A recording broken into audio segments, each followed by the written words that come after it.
কবরের জীবনটা আসল জীবন। বিশ্বনবী দোয়া করতেন, আল্লাহুম্মা ইন্না নাউযু বিকা মিন আযাবিল কবর।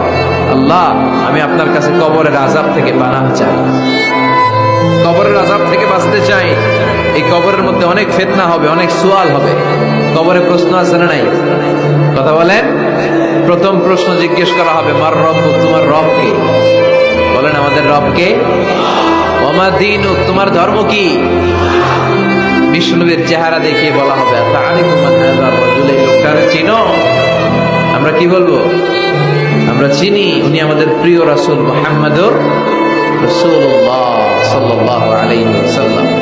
এরপরে জিজ্ঞেস করা হবে, এগুলো কোত্থেকে শিখলা? আমরা বলবো, কোরআন থেকে। ফায়ুফসাহু লাহু কবরুহু ৭০ যিরাআন। সুন্দর সুন্দর উত্তর করতে পারলে আপনার কবরটারে ৭০ হাত লম্বা করে দেয়া হবে। ইফতাহু লাহু বাবুন ইলাল জান্নাহ, জান্নাতের দিকে একটা দরজা লাগিয়ে